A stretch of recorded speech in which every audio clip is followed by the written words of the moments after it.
آج جو ہم نے گفتگو کرنی ہے وہ ہے کہ حضور نبی علیہ الصلوۃ والسلام کی آواز۔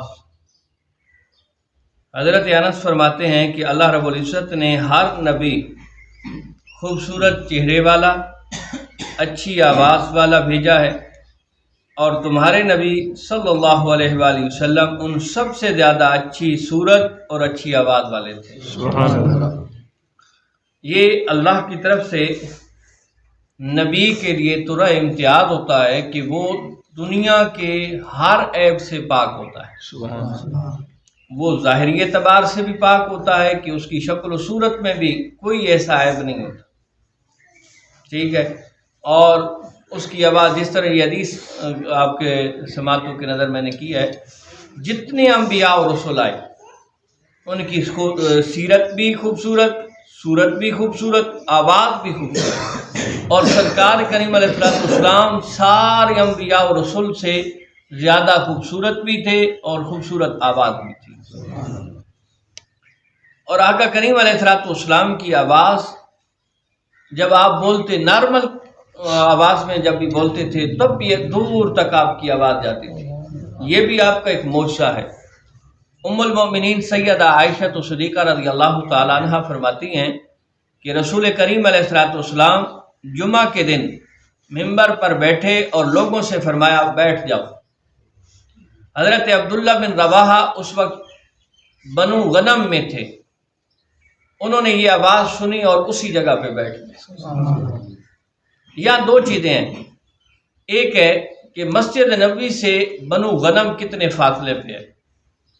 تو جب یہ روایت میں نے پڑھی ہے تو میں نے چیک کیا ہے کہ یہ کتنا فاصلہ بنتا ہے، تو مختلف اقوال ملتے ہیں۔ میں کم سے کم فاصلے کا قول لے رہا ہوں، وہ ہے کہ تقریباً 1.5 کلومیٹر فاصلہ تھا، یعنی مسجد نبوی جہاں نبی علیہ السلام ممبر پہ تشریف فرما ہے اور بنی غنم جہاں حضرت عبداللہ بن رواحہ ہیں، وہاں تک یہ جو فاصلہ بنتا تھا یہ 1.5 کلومیٹر کا تھا، اور سرکار نے جہاں یہ فرمایا کہ بیٹھ جاؤ، حضرت عبداللہ بن رواحہ نے وہاں پہ سن لیا۔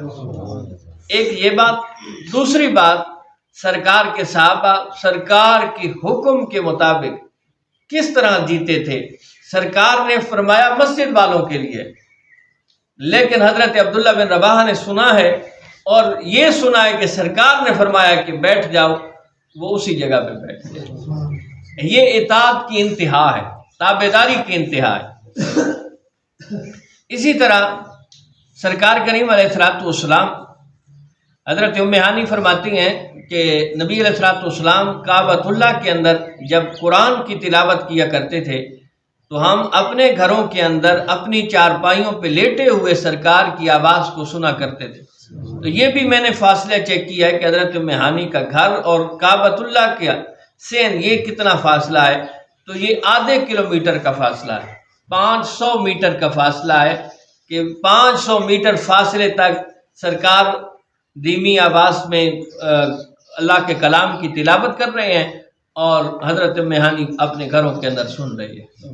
یہ سرکار کریم علیہ السلام کی آواز تھی۔ اور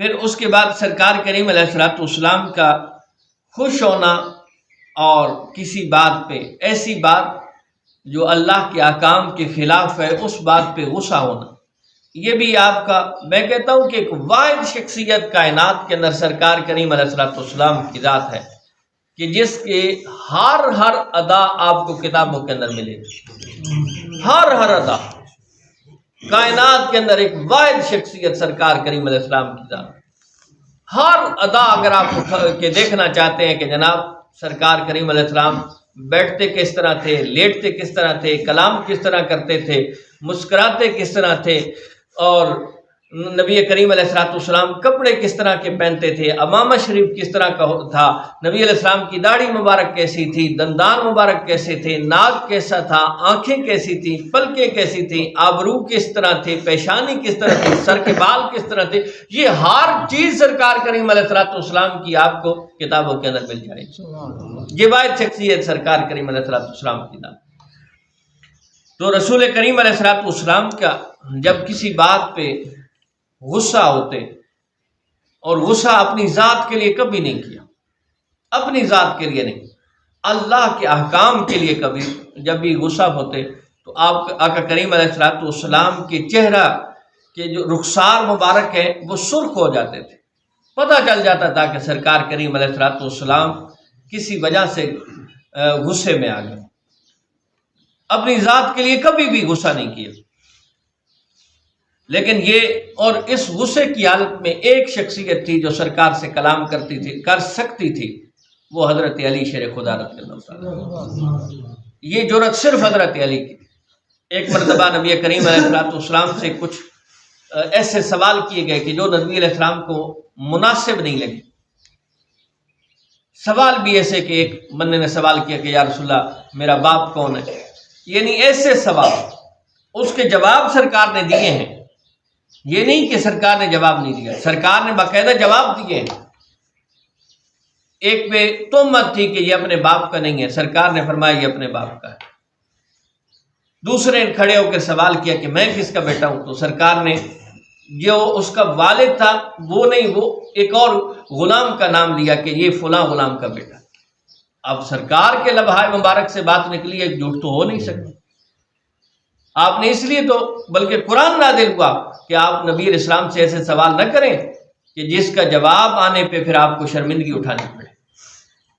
اس وقت نبی علیہ السلام جب آپ نے غصہ فرمایا تو حضرت حدیث کی کتابوں کے اندر آتا ہے حضرت عمر فاروق رضی اللہ تعالیٰ عنہ دونوں گھٹنوں کے بل، یعنی گھٹنے زمین پہ رکھ کے ہاتھ جوڑ کے عرض کی رضیت باللہ ربا وبالاسلام دینا وبمحمد النبی، یا رسول اللہ آسا اسلام کے رضیت باللہ ربا، ہم رب کے اللہ کے رب ہونے پہ راضی ہیں، اسلام کے دین ہونے پہ راضی ہیں، اور آپ کے نبی ہونے پہ راضی ہیں۔ بس آپ ہم سے جو غلطی ہوئی ہے ہم اس کو کوتاہی کی معافی طلب کرتے ہیں۔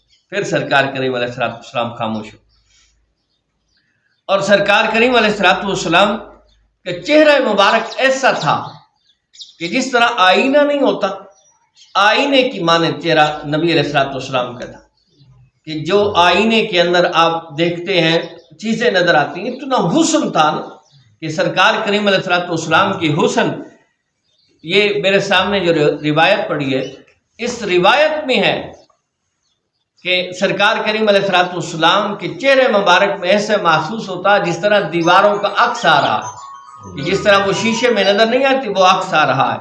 تو یہ نبی کریم علیہ السلام کا چہرہ انور تھا اور آواز تھی۔ باقی انشاءاللہ العزیز آپ کا خوش ہونا اور مسکرانا یہ کل کے لیکچر کے اندر ہم پڑھیں گے۔ اللہ کریم سرکار کریم علیہ السلام کی سچی پکی محبت نصیب فرمائے۔ سبحان ربک رب العزت عما یصفون وسلام علی المرسلین والحمد للہ رب العالمین۔